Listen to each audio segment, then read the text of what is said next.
It's actually here. The long-awaited project that's basically attained legendary status since its original reveal, Stranger Than Heaven, has at last revealed its hand. We'll leave all the sentimental stuff for later, cause in the event that you missed the original showcase on May 6th, here's everything you need to know. One of the most frequent theories surrounding Stranger Than Heaven, that being the connection to the Tojo clan's origins, has been confirmed via, well, literally the first spoken words of the actual showcase. I appreciate that we got that settled immediately, along with our lead's name being confirmed as Makoto Daito. It's an apt tone setter, and it also ties into the themes of the beginning of the story quite well. The way the Tojo clan is spoken about here resembles the desire of seeking out a better life in general, as was exhibited in Makoto fleeing the US to start anew in Japan. It's also consistent with the way that Yakuza mainstays in the main lines have built up and conveyed the weight of the group to both fellow members of the underworld and outsiders fortunate enough to have crossed paths with them under positive circumstances. The fact most contributors to this showcase conveyed their messages with this air of deliberance, in what I assume to be direct translations of such writing brought to life by the actual writers of STH, makes this event feel like you're part of this grandiose setting and speaking to the actual characters giving out these interviews.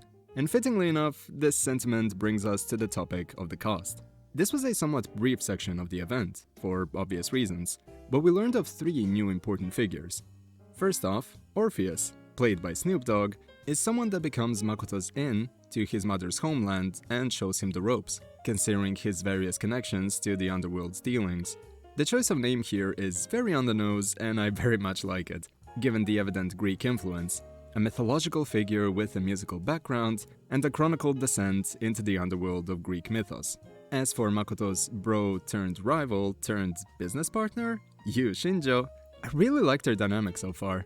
It obviously reminds me of Kiryu's and Nishiki's back and forth in a lot of places, as well as their idealism of seeking out a better life.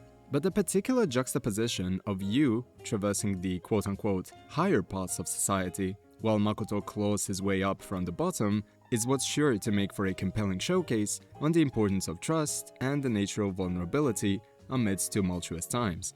Our protag's tragic backstory alone could cement that, with him being an orphan, so I genuinely can't wait to see how this duo's story evolves.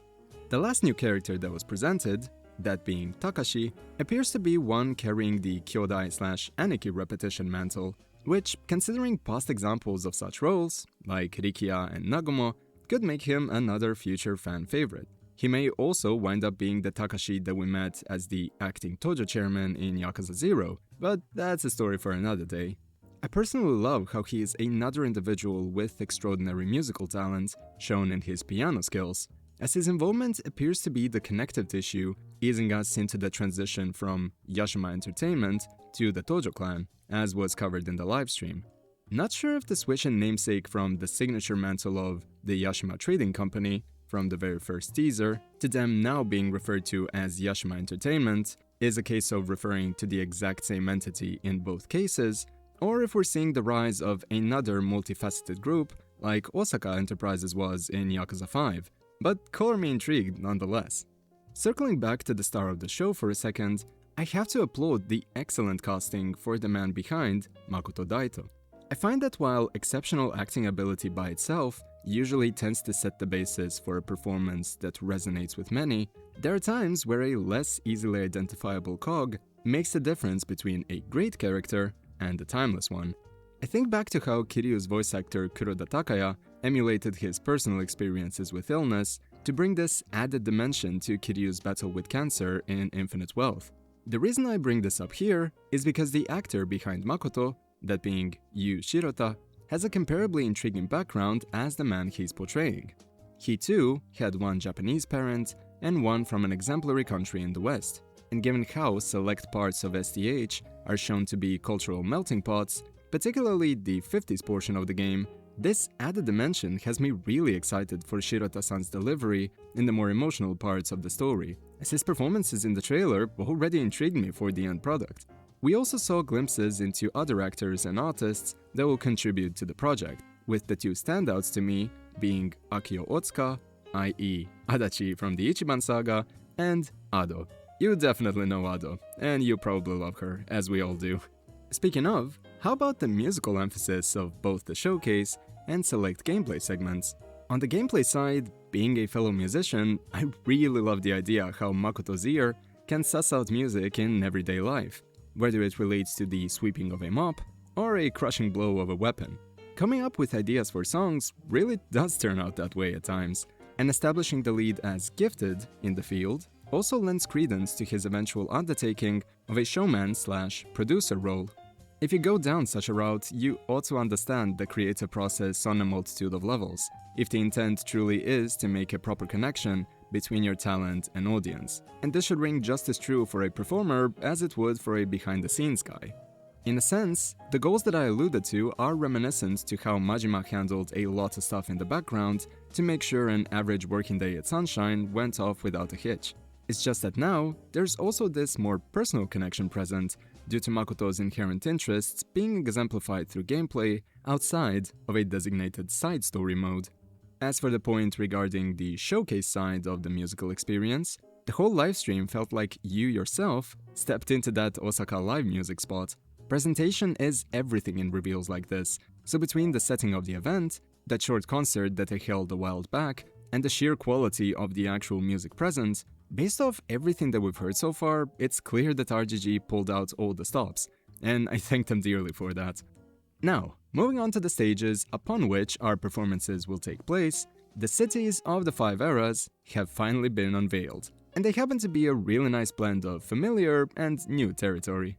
The first city was revealed to be Kokura, Fukuoka, and longtime Yakuza fans will no doubt recall that we spent some time in this general city during Kiryu's taxi adventures in Yakuza 5. This spot houses the classic red light district entertainment that you'd see in an entry like Kishin, with the addition of some new oddities like arm wrestling and a form of what I presume to be a karuta-adjacent pastime. Spot number 2 is yet another tangentially familiar stomping ground, that being Kure, Hiroshima.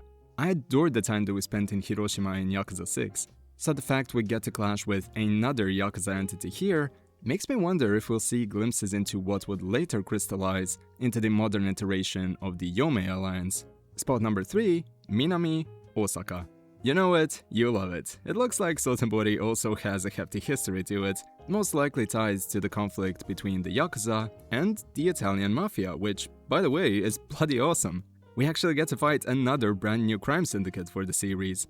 Also, the associated time frame appears to be the birthplace of Silo, and the space for us to try out the classic shooting range. The remaining 2 spots of the trailer, those being Atami Shizuoka and our beloved Kamurocho, in stark contrast to what preceded them, have largely been shrouded in mystery over the course of this livestream. It would appear that the activities unique to these locales would risk delving into substantial spoiler territory, so it was most likely best to leave info on them on the minimum for the time.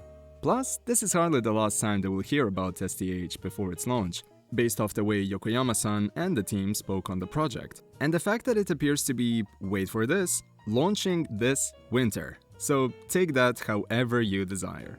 Alright, now we're on to the big one. The combat showcase already had me on the edge of my seat from the first glimpses into how hard-hitting everything was in the previous teasers. And all RGG had to do to make it even more exciting was reveal the control scheme.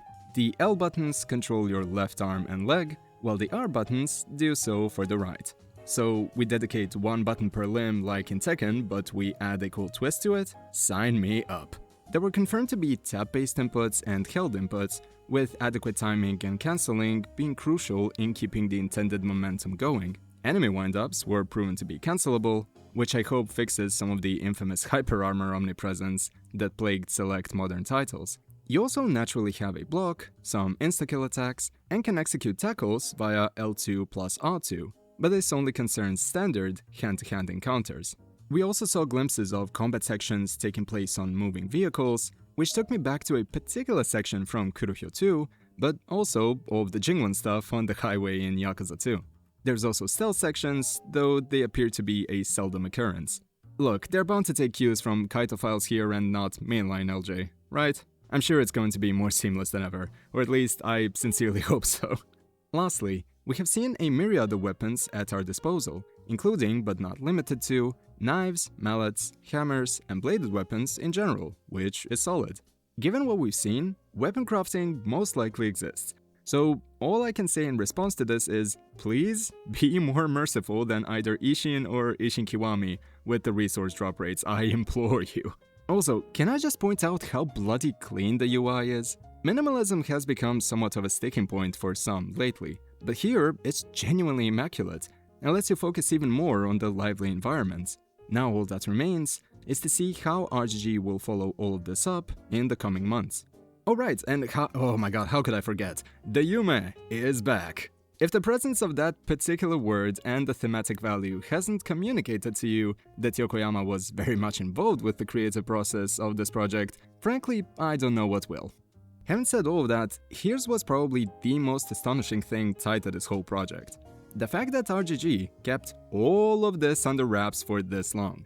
Now look, I've indeed shared a fair number of theories on STH in my coverage of the 2 teasers, or technically 3, and I've also talked about them extensively with my mates at the RGG cast. But really, we barely knew anything concrete about the game until now, and that's so bloody refreshing for a change. It feels like these days everything is doomed to eventually leak online. You know everything about a game a day or even a week in advance, thereby ruining the intended route of discovery. The fact that, in stark contrast to that, we've had this organic reveal lead to something that, at least to me, delivered substance in spades and still left me with my jaw on the floor, despite having created over 100 Yakuza videos and having spent thousands of hours playing these games, honestly, I'm just amazed. The last time we've had this new IP hype from RGG dates back to Judgment roughly 8 years ago, which was well before my time in the content creator sphere. And now I get to contribute to the launch hype with my own coverage, with a game that is its own beast. I just love it.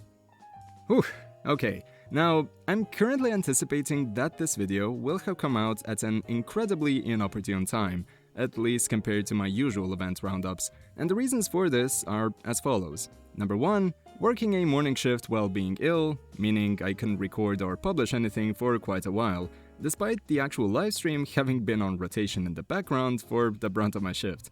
Number 2, I will most likely sound horrendously sleep deprived in this recording, given how the showcase took place at 1 AM, which, by the way, I did wind up watching live, and it made me so pumped that instead of going to sleep like a sane person that would help me power through my shift, I instead started typing the first half of the script and then, well, decided to let my rambling take over in this home stretch. Yes, this event was that special, and this mythological project is actually real. Let that sink in. Also, please do me a solid, and keep up the word of mouth around this livestream going. Professional stuff aside, just on a personal level, I want future generations of Yakuza fans to look back on this launch lead-up and go, man, it must have been so cool to be in the community back then. I'm sure it's all gonna look at it that way. It's one of the most endearing things that I find on YouTube when going through stuff like Leon's old videos before the rest of the Yakuza 4 were active online. I get it, we're going into story for another time territory, but man, I'm just so hyped about what we've seen. Alright, now, if you'll excuse me, my currently highly caffeinated brain will try to release /edit /everything this video as soon as possible. Thank you, I love you all, this was a genuine blast. So, until next time, take care of yourselves and have a flawless, fantastic, brilliant day. Cheers!